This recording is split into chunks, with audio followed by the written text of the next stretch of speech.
प्रेम से बोलिए शंकर भगवान की जय, गौरा माता की जय, कार्तिक गणेश की जय, ज्योतियाहन बाबा की जय, हर हर महादेव।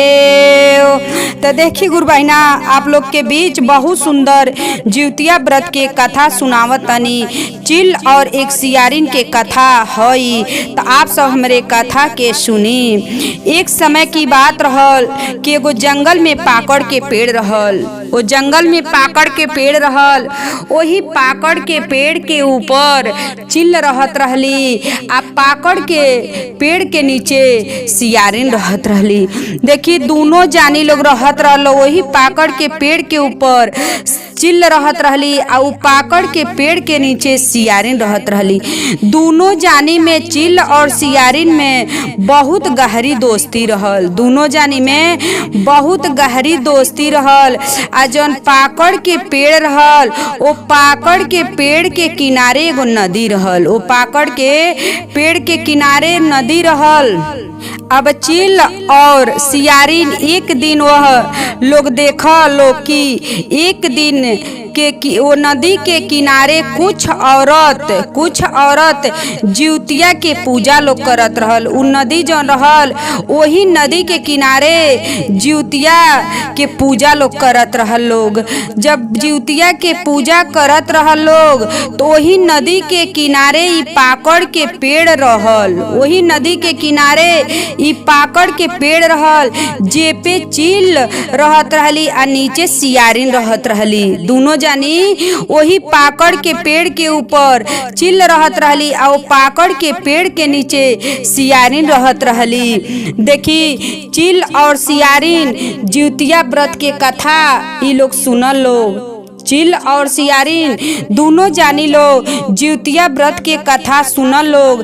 चिल और सियारिन उ लोग भी पूजा करे के तरीका पूछल लोग। उ भी लोग दोनों जानी, चिल और सियारिन दोनों जानी ओ औरत से पूजा करे के नियम लोग पूछल लोग, तरीका पूछल लोग। खुद भी हम लोग भी व्रत कइल जाए। उ लोग कहल लोग, सियारिन और चिल कहल लोग कि हमनों के अब इस ज्योतिया के जौन पूजा हवे व्रत हमन के पूछ लेहनी के कि कैसे कइल जाला, त हमनों के व्रत के फैसला हमनों के कइल जाए, हमनों के ई व्रत कइल जाए। देखी जब अगला साल जब ज्योतिया व्रत पड़ल, तो ई चिल और सियारिन अपने में लोग फैसला कैले रहलो कि हमनों के ई ज्योतिया व्रत कइल जाए। उ औरत लोग नदी के किनारे जाके लोग पूजा लोग कई लोग तो लोगन से पूछले रहलो, तो लोगन के बात याद रहल कि हमनों के पूजा करे के, ज्योतिया व्रत करे के हमनों के अपने फैसला कैले बानी के, तो हमनों के कैल जाए। देखी अगला साल ई चिल और सियारिन दोनों जानी ज्योतिया के व्रत लोग कई लोग। दोनों जानी ज्योतिया के व्रत कई लोग। जे दिन ई ज्योतिया के व्रत रहल, उ लोग राखल लोग। साँझ के समय शहर के एगो बड़ व्यापारी के मौत हो गईल। जब बड़ व्यापारी के मौत हो गईल, तो लाश के नदी के किनारे ले जाके जरावत रहलो। लाश के ले जाके नदी के किनारे जरावत रहलो। सियारिन के तो खूब जोर से उनके भूख लगल रहल, उनकर भूख बर्दाश्त नाई होत रहल। सियारिन के देखी गुरु बहिना, बहुत जोर से भूख लगल रहल, उनके भूख ही बर्दाश्त ना भइल। जब भूख बर्दाश्त ना भइल, उ जाके छुपके से ओमे से कुछ खा लेहली। ओ लाश में से जाके जौन बड़ व्यापारी मरल रहने नदी के किनारे जलावल जात रहने, तो चुप्पे से जाके सियारिन ओमे से कुछ मांस के खा लेहली। जब कुछ मांस के खा लेहली, अब सियारिन के व्रत ते भंग हो गए, सियारिन के व्रत भंग हो गई। लेकिन देखी चिल गुरु बहिना, चिल के कितनाहू भूख लगल, कितनाहू भूख से पीड़ित भैली, पर आपन व्रत के उ तुड़ली नाय, उ आपन व्रत तुड़ली नाय। से भाव से एकदम उनके नियम से उनकर पूजा कैली चिल। आ वही जा सियारिन जाके और व्यापारी के कुछ में उनका लाश जरत रहल, तो में से कुछ मांस खा गईली।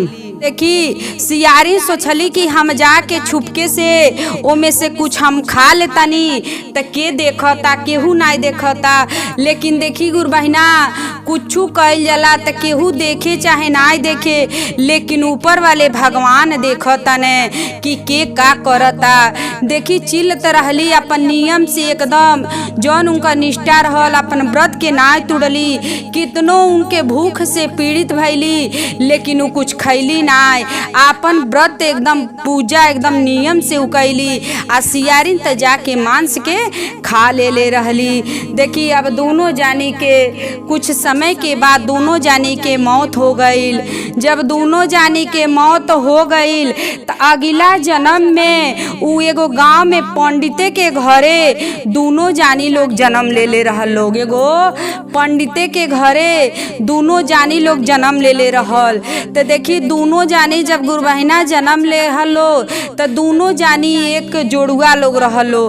तो जौन बढ़ रहली तो बढ़ जौन उनके रहली चिल, देखी बढ़ उनके कोख से बनली पंडित के घरे, आ जौन सियारी रहली तू छोट ब्राह्मण के घरे छोट बनली। तो देखी चिल के जब बेटी के जन्म लेहली उनके घरे, तो उनकर नाम धराइल सिलावती, आ जौन सियारी रहली उनकर नाम धराइल कपूरावती। देखी सिलावती आ कपूरावती अब दोनों जानी पंडिते के घरे लोग सियारी और चिल दोनों जानी लोग जन्म ले रहलो। तो दोनों जानी के नाम चिल जौन रहली तो उनकर सिलावती नाम धराइल, आ जौन सियारी रहली उनकर कपूरावती नाम धराइल। सिलावती के देखी पंडित अब धीरे धीरे लोग सियान हो गईलो, तब पंडित कहने अब शादी कैल बेटिन के जरूरी बाटे। देखी गई ने शादी खोजे, तो सिलावती के जब विवाह कैने तो उनकरे स्वामी के नाम रहल बुधिसेन, उनकरे स्वामी के नाम रहल बुधिसेन। आ जौन कपूरावती रहली उनकरे स्वामी के नाम रहल मालकेतु। दोनों जानी के उनकरे स्वामी के नाम रहल बुधिसेन, आ कपूरावती के स्वामी के नाम रहल मालकेतु। देखी दोनों जानी के शादी हो गई, दोनों जानी के स्वामी के नाम इहे रहल। लेकिन देखी सिलावती जौन रहली तो सिलावती के तनी शादी कैने, तू देखी केहू जान के अपने बेटी के चाहे शादी करेला तो बढ़िया घर दुआर देख के शादी करेला। तो देखी पंडित जौन ब्राह्मण के घरे लोग जन्म ले रहलो, तू ब्राह्मण गरीब रहने, तो सिलावती के देखी शादी कैने तो उनकर घर तनी गरीबता में मिलल, उनकर घर गरीब मिलल। आ जौन कपूरावती के शादी भइल तो इनकरे घरे धन दौलत सब कुछ रहल। देखी धन दौलत सब कुछ रहल। आ जब सब कुछ रहल तो देखी इनकरे जब दोनों जानी अपने ससुराल लोग चल गइल वालो, तो सिलावती के जो लइके हो तने तो लइके इनकरे जीवित रहतने, तो लइके इनकर जिंदा रहतने। आ जौन कपूरावती वाली इनकर जितना लइके हो तने तो धरती गिरत ही इनकर लइके मर जातने, इनकर लइके मर जातने। आ देखी अब भगवान जितवाहन के कृपा से सिलावती के सातों बेटा भइने, लेकिन कपूरावती के जवन भी बच्चा होत रहने तवन जन्म लेते ही मर जात रहने। सिलावती के बेटा लोग राजा के दरबार में काम करत रहलो, सिलावती के बेटा जाके राजा के दरबार में काम करत रहलो। करत रहलो त करे लागल लोग त कपूरावती के मन में बहुत कहल जाला बहुत गुस्सा पैदा होत रहल। उनके देख ही ना जात रहल कि कैसे शिलावती के सातों बेटा पैदा भइने त सातों बेटा उनकर जीवित बाने, हमार काहे जितना बेटा पैदा भइने त ना मर जातने। कपूरावती के मन में इहे चलता। कपूरावती राजा से कहली कि शिलावती के सातों बेटन के मूड़ी काट देवे बा, सातों बेटन के मूड़ी काट देवे बा। राजा कहने ठीक बा। राजा कहने आखिर में कहने कि जितना कपूरावती कहली जितना हम बात के कहतनी हमरे बात के करी। देखी अब सातों बेटन के मूड़ी उ का कइने काट देहने। सातों बेटन के मूड़ी शिलावती के जौन सातों बेटा बाने सातों जानी के मूड़ी काट देहने। अब सातों जानी के मूड़ी जब काट देहने अब का कइने एगो नया बर्तन में ओके रखवा के लाल कपड़ा से ढाक के शिलावती के घरे भेजवा देहने। जब मूड़ी काट देहने तो के नया बर्तन में देखी गुरबहिना के रखी के आ उनके का कइने शिलावती के घरे आ भेजवा देहने। लेकिन भगवान ज्योतिवाहन के कृपा से ई बात पहले से ही पता चल गई रहल। उ मिट्टी से का कैली जब उनके पता चल गई रहल तो मिट्टी से सातों मूड़ी बना ली, सातों जानी के मूड़ी बनौली आ सातों के मूड़ी बनौली आ ओहनी के धड़ के जोड़ के आ ओके का कैली ओपे अमृत छिड़क देहली। जब उ मिट्टी के धड़ बना के आ ओमे जोड़ देली, मिट्टी के मूड़ी बनौली आ धड़ में जोड़ देहली आ जोड़ के का कैली शिलावती अमृत ओपे छिड़क देहली। जब अमृत छिड़क देहली तो ऐसे ही सातों बेटा फिर से उनकर जिंदा हो गई ने। सातों बेटा उनकर फिर से जिंदा हो गई ने आ घरे बैठल। आ देखी सातों बेटा जब गुरबहिना जिंदा हो गई ने तू घरे लौट आई ने। जब रानी कपूरावती के भेजल बर्तन शिलावती खोलली तो ओमे से 7 गो फल रहे। ओमे जब कपूरावती जौन बर्तन भेजली तो के खोलली तो में 7 गो खूब सुंदर सुंदर फल रहल। जब कपूरावती के ये खबर ना मिलल कि कुछ गलत भइल बा तो उ खुद शिलावती के घर गईली। जब उनके कुछ पता ना मिलल देखी गुरबहिना कि कैसे अभइन ले तो शिलावती के घरे कुछ पता ना चलल तो खुद के ई गईली कपूरावती शिलावती के घरे गईली। जब शिलावती के घरे गईली तो वहाँ आपन सातों भांजे लोग को देखकर भतीजा के देख के चकित शिलावती के सातों बेटा तो जिंदा बने। अब देखी उ चकित हो गईली कैसे इनकर सातों बेटा जिंदा हो गए ने। मन में सोचत तली कि सातों जानी के तो हम तो मूड़ी कटवा देले रहनी, पछवा देले रहनी, लेकिन कैसे ये लोग जिंदा हो गईल बालो। बाद में उ बहुत पछतात रहली। अब उनके कपूरावती के देखी अब पछतावा होखे लगल। अब वो अपन बहिन शिलावती से सब बात दिहली बताई, सब बात बता देहली। भगवान ज्योतिवाहन के कृपा से शिलावती के अपन पिछला जन्म के बात याद रहल। शिलावती के पिछला जन्म के बात याद रहल कि पिछला जन्म में ई का रहली आ हम का रहनी।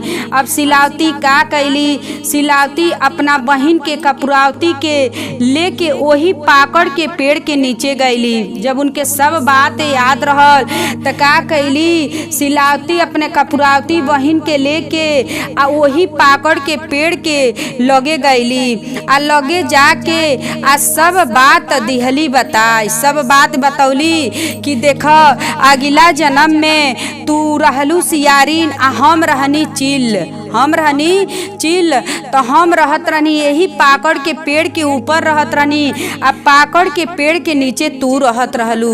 तू रहत रहलू। आ दोनों जानी हमन में बहुत दोस्ती रहल।